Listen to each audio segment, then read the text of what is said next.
नमस्कार साथियों। तो Uttar Pradesh subordinate service selection commission की मुख्य सेविका भर्ती 2022 का प्रैक्टिस सेट ए हम लेकर आ चुके हैं, क्योंकि बहुत से कैंडिडेट प्रैक्टिस सेट के लिए कह रहे थे कि प्रैक्टिस सेट आप उपलब्ध कराइए।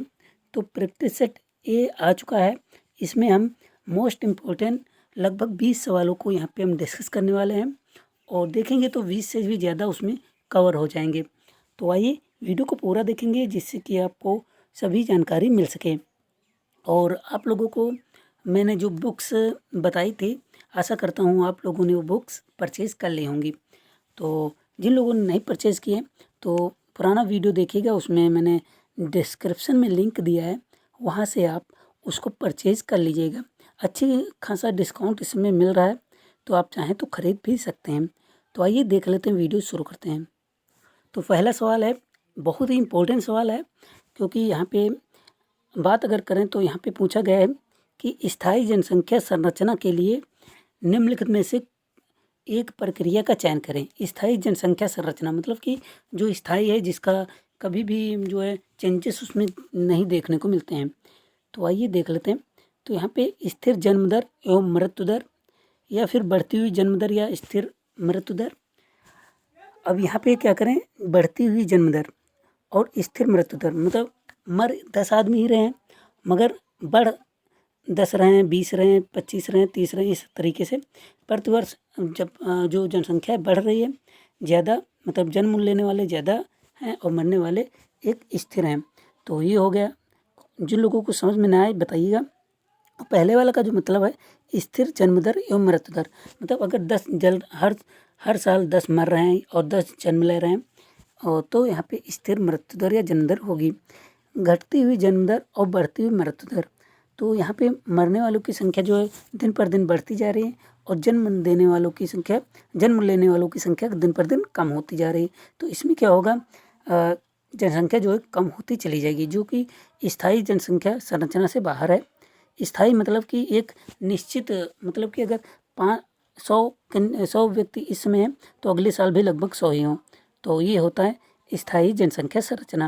नेक्स्ट देखते हैं, यहाँ पे स्थिर जन्म दर और घटती हुई मृत्यु दर। इसमें भी मृत्यु कम लोगों की हो रही है, मगर जन्म हर साल, मान लीजिए यहाँ पे जन्म दर है 10 हर साल हो रही है, जबकि मरने वालों की संख्या पहले 10 हुई, फिर 8 हुई, फिर 7 हुई, फिर 6 हुई, इस तरीके से। तो यहाँ पे भी स्थायी जनसंख्या की संरचना नहीं मिलेगी। तो आप समझ चुके होंगे इसका राइट आंसर क्या है। तो राइट आंसर है स्थिर जन्म दर एवं मृत्यु दर।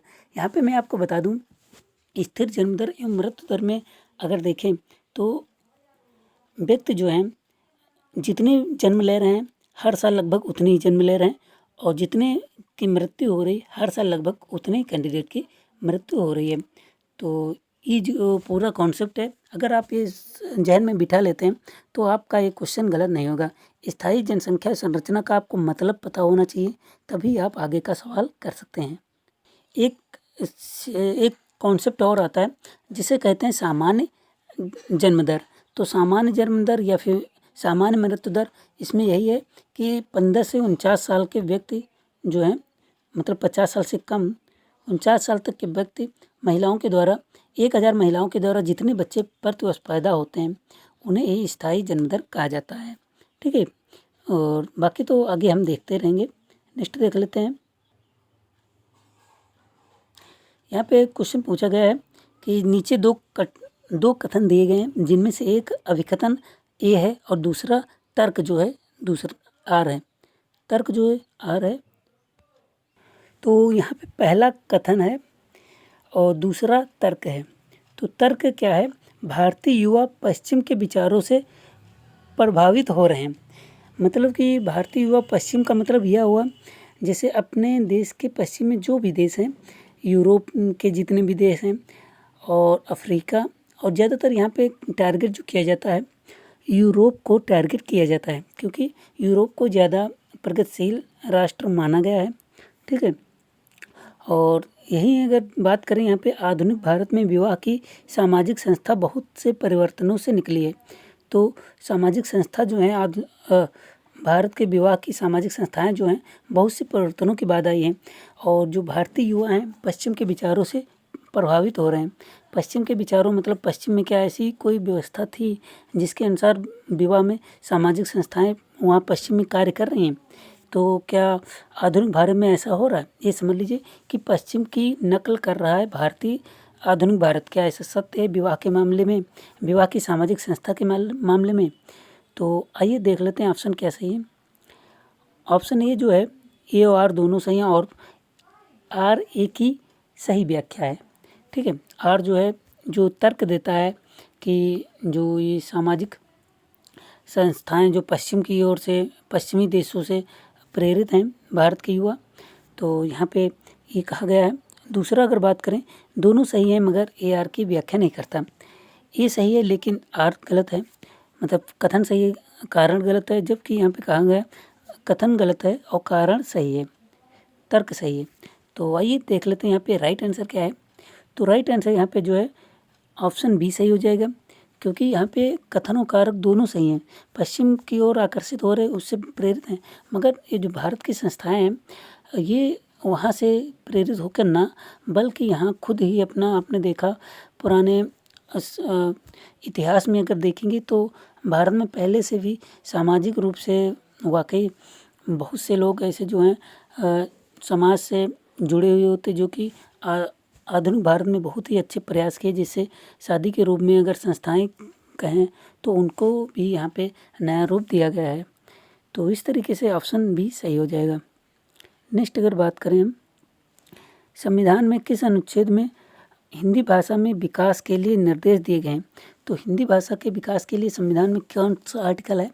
तो आर्टिकल अगर बात करें तो आर्टिकल 351 अगर बात करें तो 351 है जो कि हिंदी भाषा के विकास के लिए निर्देश देता है। और यहाँ पे अगर बात करें नेक्स्ट क्वेश्चन की, तो यहाँ पे ज़्यादा कुछ डिस्कस करने का है नहीं। सामाजिक संस्था हिंदी भाषा के विकास के लिए यहाँ पे भारतीय संविधान में जो 351 में कहा गया है कि हिंदी भाषा के विकास के लिए डायरेक्शन दिए गए हैं। नेक्स्ट क्वेश्चन देख लेते हैं, पारिस्थितिकी नारीवाद, इको फेमिनिज्म। ठीक है, इको फेमिनिज्म शब्द किसने गढ़ा था? ये थोड़ा अच्छा क्वेश्चन है, मगर मैं आपको क्लियर बता दूं कि ये क्वेश्चन आने की संभावना कम ही है। सिंपल ध्यान रखिए, जो आपको ये आसान क्वेश्चन है इसलिए मैंने इसको सम्मिलित किया। यहाँ पे 4 को ऑप्शन दिए गए हैं, तो ध्यान रखिएगा जो यहाँ पे इको फेमिनिज्म जो शब्द है इसको का फेमिन आपको उठा लीजिए। ठीक है, फेमिनिज्म के फ्रांको इस, ठीक है, फे से मिला लीजिए फेमिनिज्म और फ्रांको इस डी एडबोन। ठीक है, ये ध्यान रखिएगा, फ्रांको इस डी एफ से अगर मिला लेंगे तो आपको ढूंढने में आसानी होगी, बाकी इसमें कोई खास ज़्यादा इम्पोर्टेंट है नहीं। देश में पहली बार जनसंख्या नीति की घोषणा कब की गई थी? तो भारत में जनसंख्या नीति की घोषणा पहली बार कब की गई है? तो 1976 में जो है जनसंख्या नीति की घोषणा की गई थी। जैसा कि आपने देखा कि बहुत से लोगों को जबरन नसबंदी का सामना करना पड़ा था, जो कि आगे बहुत बुरा प्रभाव लेकर आई थी। तो 76 का ये घटनाक्रम पूरे देश में व्याप्त हो गया था, जो कि डॉक्टरों को टारगेट दिए गए थे कि इतनी नसबंदी आपको करके देनी है। तो वहाँ पे कुंवारे लोगों की भी नसबंदी कर दी जाती थी। ये बिना कुछ सोचे समझे अगर कहें तो ऐसा कानून था। अगर कोई एनालिसिस करके बनाता तो इस तरीके से गलत नहीं साबित होता। नेक्स्ट अगर बात करें क्वेश्चन की, नेक्स्ट क्वेश्चन अगर बात करें तो जैसा कि आपको पता है ये बहुत ही इंपॉर्टेंट क्वेश्चन है। यहाँ पे अगर बात करें भारत में बढ़ती हुई जनसंख्या का नियंत्रण किस प्रकार किया जा सकता है? तो नियंत्रण किस प्रकार किया जा सकता है? गरीबी को कम करके क्या नियंत्रण किया जा सकता है? ठीक है, शिक्षा का स्तर बढ़ाकर जो नियंत्रण किया जा सकता है, जन्म दर को कम करके। तो यहाँ पे अगर गरीबी कम होगी तो ये ज़्यादा मजबूत तर्क नहीं है, मगर फिर भी अगर देखें शिक्षा का स्तर बढ़ेगा तब भी लोग जो है कम जनसंख्या की ओर प्रेरित होंगे और जन्म दर जो है कम होगी। और जन्म दर को कम करके जन्म दर मतलब कि वही कम बच्चों का जन्म होता है वो भी, ये दोनों तर्क ज़्यादा मोस्ट अच्छे हैं। ये जबकि कम है, गरीबी कम करके ये कोई अच्छा टॉपिक नहीं, मगर फिर भी अगर ऑप्शन में ऐसा मिलता है तो आप इसको टिक कर लेंगे तो तीनों सही हो जाएंगे। गरीबी कम होगी, शिक्षा का स्तर, जन्म दर को कम करना, ठीक है। जन्म कम बच्चे लें, शिक्षा अच्छी होगी, और गरीबी का कोई ख़ास है नहीं मगर यहाँ पे दिया है तो मान सकते हैं। नेक्स्ट देखते हैं, अगर एक देश इसलिए गरीब है क्योंकि वह गरीब है, यह सिद्धांत किसने प्रतिपादित किया था? ये बहुत बार क्वेश्चन पूछा गया है। तो उपयुक्त कथन की अगर बात करें तो ये कथन जो दिया था रेगरन ने दिया था नर्कसे, ठीक है। रेगरन नर्कसे ने यह कथन दिया था कि एक देश इसलिए गरीब है क्योंकि वह गरीब है। मतलब कि सिंपल समझ लीजिए, जब गरीब है उसके पास संसाधन नहीं है तो वो अमीर कैसे होगा? संसाधन होने चाहिए तभी पूंजी होगी, तभी आप कुछ अच्छा कर सकते हैं। कोई व्यक्ति गरीब है इसीलिए गरीब है, ठीक है। तो ये रेगरन नर्कसे ने ऐसा दिया था, ये ध्यान रखिए, ठीक है। नर्क से आए थे इसलिए नर्क से इनका नाम है, मैं ऐसे याद करने के लिए कह रहा हूँ, ठीक है, नर्क से। नेक्स्ट अगर बात करें, अंतर पीढ़ी के संघर्ष के कारणों में शामिल है। अंतर पीढ़ी के संघर्ष में अगर बात करें तो यहाँ पे साध्य और साधन के मध्य असंतुलन, ठीक है, ये इम्पोर्टेंट है। और दूसरा अगर बात करें, दोषपूर्ण समाजीकरण, पक्षपात की मनोवृत्ति, यह सभी। तो यहाँ पे आप खुद ही एनालिसिस करें कि अंतर पीढ़ी की अगर बात करें, यहाँ पे अंतर पीढ़ी का संघर्ष मतलब कि एक पीढ़ी, माँ बाप हो गए, बच्चे हो गए, पोते हो गए इनके, ठीक है। तो इस तरीके से देखें तो इनमें क्यों जो है संघर्ष बना रहता है कि माँ बेटे के बीच जो विवाद रहता है, कोई दूसरे के तर्क से सहमत नहीं होता है। तो ये किस लिए होता है? तो आप ये समझ लीजिए कि अंतर पीढ़ी संघर्ष मतलब कि बात से सहमत ना होना पीढ़ियों दर पीढ़ी। तो साध्य और साधन के मध्य असंतुलन, मतलब कोई भी चीज़ें हैं तो उनके बीच असंतुलन होता है। दोषपूर्ण समाजीकरण, समाज में दोषपूर्ण ढंग से जो है समाजीकरण है, तो आप समझ रहे होंगे। पक्षपात की मनोवृत्ति, मतलब पक्षपात मतलब कि दूसरे के साथ अच्छा करना, किसी के साथ बुरा करना, ये भी मनोवृत्ति होती। तो इस वजह से देखें तो तीनों यहाँ पे सही हो जाएंगे, ऑप्शन नंबर डी सही हो जाएगा। नेक्स्ट देखें, वे समाजशास्त्री जिन्होंने विश्व की 8 संस्कृतियों के अध्ययन के पर आधारित सामाजिक परिवर्तन का चक्रीय सिद्धांत प्रतिपादित किया था। ये हालांकि इम्पोर्टेंट नहीं है तो इसको हम इग्नोर करते हैं, ध्यान ना दीजिएगा। नेक्स्ट देखें, अगर दुग्ध प्रोटीन किस एक आवश्यक अमीनो अम्ल में धनी होता है? दुग्ध की प्रोटीन अगर बात करें किस अमीनो अम्ल में जो है धनी होता है? यहाँ पे सिंपल इतना आप याद रखिए, जो लाइसिन है, लाइसिन आपको पता है लैक्टोज अम्ल होता है, यही इसी के साथ लाइसिन भी याद रखिएगा। लाइसिन जो अमीनो अम्ल जो लाइसिन है ये दुग्ध प्रोटीन के लिए आवश्यक होता है, ठीक है। नेक्स्ट देखते हैं, मुख दर्शन की अवस्था होती है, मुख दर्शन तो मुख दंशन होता है, दर्शन नहीं दंशन है। मुख दंशन की अवस्था क्या है? मुख दंशन की अवस्था 8 से 18 माह होती है, ठीक है। 8 से 18 माह मुख दंशन की अवस्था होती है। मुख्य दंशन अवस्था में बालक खाने की चीज़ों को देखकर उसे मुंह में डालकर काटने तथा चूसने की प्रक्रिया द्वारा अपने अंदर की भावना की इच्छा को पूरा करता है। मतलब कि 8 से 18 माह का जो बच्चा होता है, मतलब एक आधे साल से 1.5 साल तक का बच्चा जो भी देखेगा उसको अपने मुंह में डालेगा, उसको खाने लगेगा, कोई भी चीज़ हो। तो ये जो मुख दंशन कहलाता है। नेक्स्ट अगर बात करें तो यहाँ पे अगर बात करें दाल में कौन सा अमीनो अम्ल नहीं होता है? तो यहाँ पे लाइसिन भी होता है, ल्यूसिन भी होता है, आइसोल्यूसिन भी होता है। ल्यूसिन याद रखिएगा, लाइसिन भी याद रखिएगा, और मिथियोनिन ये नहीं होता है, यह ध्यान रखिएगा। नेक्स्ट क्वेश्चन अगर बताएं, जे.बी. वाटसन के अनुसार मनोविज्ञान अध्ययन है। मनोविज्ञान जो अध्ययन है जे.बी. वाटसन के अनुसार, तो जे.बी. वाटसन के अनुसार अगर बात करें, मनोविज्ञान जो है व्यवहार का अध्ययन है। व्यवहार जो भी होता है उसे ही मनोविज्ञान कहते हैं, ये जे.बी. वाटसन के अनुसार।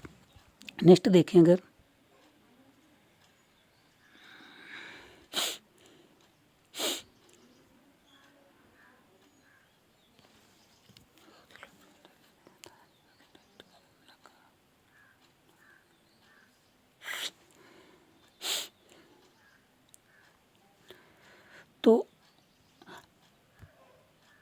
तो अर्जुमन तेल की मिलावट चेक करने के लिए हम नाइट्रिक अम्ल मिलाते हैं सरसों में, तो पता चल जाता है कि अर्जिमोन तेल का मिश्रण हुआ है कि नहीं। नेक्स्ट अगर बात करें यौनावस्था की बाधा में शामिल है, यौनावस्था की बाधा में क्या शामिल है, तो यहाँ पे अगर देखें यौनावस्था की बाधा में स्वयं की संकल्पना का विपरीत होना ये शामिल है, और साथ ही अगर बात करें मनोविज्ञान की बाधा यह भी शामिल है, शारीरिक बाधा यह भी शामिल है। तो तीनों चीज़ें यहाँ पे शामिल है, तो ऑप्शन डी सही हो जाएगा। यौनावस्था की बाधा मतलब कि जवानी जिसे कहते हैं उसकी बाधा के में क्या क्या शामिल है, ठीक है। स्वयं की संकल्पना का विपरीत होना, मनोविज्ञान की बाधा होना और शारीरिक बाधा, ये सभी चीज़ें यहाँ पे आप समझ सकते हैं कि ये तो नॉर्मल है, आप खुद ही देखते होंगे, मगर प्रैक्टिस करना जरूरी है जिससे कि क्वेश्चन आपके गलत ना हो। अंकुरण के समय जो एंजाइम सक्रिय होता है उसे क्या कहते हैं। जब अंकुरण होता है आपको पता है, तो अंकुरण के समय जो एंजाइम सक्रिय होता है उसे कहते हैं एमाइलेज, ठीक है। एमाइलेज जो होता है ये अंकुरण के समय सक्रिय हो जाता है, जिससे कि अंकुरण आप चने में या फिर गेहूं में या फिर अन्य बीजों में आप देखते हैं। नेक्स्ट अगर बात करें तो यहाँ पे जैम बनाने में निम्नलिखित में से कौन सा अनुपात महत्वपूर्ण है, तो यहाँ पे दो चीज़ें इंपॉर्टेंट होती है, चीनी और पैक्टिन। चीनी और पैक्टिन यहाँ पे जो है इम्पॉर्टेंट होते हैं जैम बनाने के लिए, ठीक है। तो चीनी पैक्टिन अगर है तभी आप जैम बना सकते हैं। और फल के रस में पैक्टिन कम होने पर प्रति 1 किलो चीनी में 10 ग्राम पैक्टिन बाहर से मिलाया जाता है, ठीक है। 1 केजी चीनी में 10 ग्राम पैक्टिन बाहर से मिलाया जाता है, ठीक है। तो रस के फल के रस में अगर पैक्टिन कम होता तभी ऐसा करते हैं, वैसे नहीं करते हैं, ठीक है। नेक्स्ट अगर देखें तो क्वेश्चन नंबर 1 हो जाता है भोजन आवृत्ति प्रश्नावली भोजन और दीर्घकालिक रोगों से इसके संबंध में मूल्यांकन के अध्ययन में सर्वाधिक सामान्यता प्रयुक्त विधि है। तो भोजन आवृत्ति में अगर बात करें प्रश्नावली और भोजन दीर्घकालिक रोगों से इसके संबंध में मूल्यांकन के प्रायोगिक अध्ययन में सर्वाधिक सामान्यता प्रयुक्त विधि है भोजन आवृत्ति प्रश्नावली। आहार संबंधी जानकारी एकत्र करके और सामान्य आहार का अनुमान लगाने और उपयोग प्रतिरूप और स्वास्थ्य परिणामों के बीच संबंध को समझने के लिए संदर्भ विशिष्ट खाद्य सूची का उपयोग करने की एक विधि होती है। तो यहाँ पे सिंपल सा ऑप्शन जो है बी सही हो जाएगा, प्रायोगिक, ठीक है। प्रायोगिक जो होती है ये सही आंसर होगा।